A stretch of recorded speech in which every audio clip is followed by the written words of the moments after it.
تو میرے ساتھ نکالیے 5ویں کلمے کے لیے مقدس یوحنا رسول کی معرفت لکھی گئی انجیل اور اس کا 19واں باب اور 28ویں آیت سے 30ویں آیت تک۔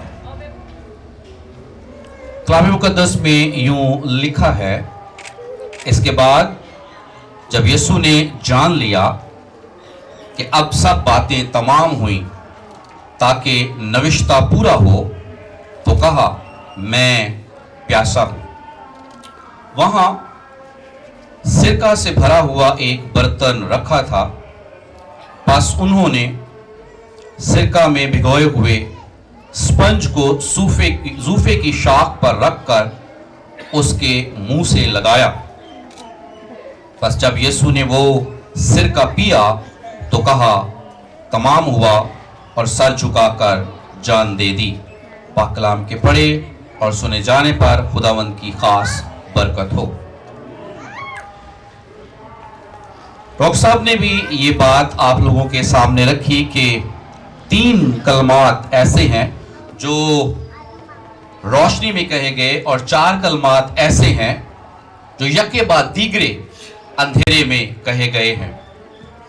اور خداوند یسوع مسیح کی جو اس وقت حالت ہے صلیب پر، اور اس سے پہلے اگر ہم ان کے سفر کو دیکھیں، گیتسمنی سے جب یہ سلسلے کا آغاز ہوتا ہے اور مصلوبیت تک، تو یسوع مسیح کس کرب سے، کس دکھ سے، کس مشکل سے جو ہے وہ گزر رہے ہیں۔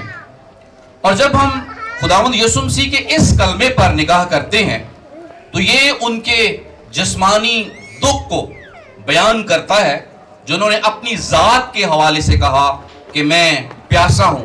اور اس میں غور طلب بات یہ ہے کہ انہوں نے یہ کہا ہے کہ میں پیاسا ہوں، لیکن انہوں نے ہرگز یہ نہیں کہا کہ مجھے پانی پلاؤ۔ انہوں نے اپنی کیفیت کا اظہار کیا ہے۔ ان کا گلا جو ہے وہ سوکھ کر کانٹا ہو گیا ہے، اور ہم کو پتا ہے کہ جب آپ پیاس کی شدت کو محسوس کرتے ہیں یا ہمارا گلا خراب ہو جائے تو تھوک تک جو ہے وہ نگلنا ہمارے لیے مشکل ہو جاتا ہے۔ اور یسوع مسیح کی کیفیت کا ہم اندازہ لگا سکتے ہیں کہ کس طرح جو ہے وہ انہوں نے اس دکھ کو، اس مشکل کو، اس پریشانی کو جو ہے وہ محسوس کیا ہے۔ اب تصویر وہ سامنے بنا رہے ہیں اور چلے ٹھیک ہے۔ تو یسوع مسیح جو ہے وہ بہت ہی دکھ میں، مشکل میں، مصیبت میں اور کرب کی حالت میں جو ہے وہ اس وقت ہیں۔ اور ہمیں یہ دیکھنا ہے کہ فلسطین جس علاقہ میں یہ سارا واقعہ پیش آیا، وہاں کی آب و ہوا کیسی ہے، وہاں کا ماحول کیسا ہے۔ وہاں کی آب و ہوا جو ہے وہ سخت گرم ہے اور پہاڑی سلسلہ ہے، راستہ جو ہے وہ اوپر کھابڑ ہے، اونچے نیچے راستے ہیں، اور جن میں سے گزر کر یسوع مسیح جو ہے وہ اونچے پر چڑھایا گیا ہے۔ انتہائی کرب، انتہائی مشکل کے صورتحال جو ہے وہ یسوع مسیح کی ہے، اور اس میں یسوع مسیح کا یہ کہنا کہ میں پیاسا ہوں کوئی انہونی بات نہیں ہے۔ یسوع مسیح کے لیے یہ کوئی بے عزتی کی بات نہیں ہے اگر یسوع مسیح یہ کہتے ہیں کہ میں پیاسا ہوں، کیونکہ وہ جسم رکھتے تھے، اور جس طرح پہلے بھی اس بات کو بیان کیا گیا کہ وہ ایک فطرت نہیں بلکہ 2 فطرتوں کے مالک تھے۔ وہ یک وقت کامل خدا اور کامل انسان بھی ہیں، اور کلام مقدس بارہا اس کی گواہی دیتا ہے کہ وہ خدا بھی ہے اور وہ انسان بھی ہے۔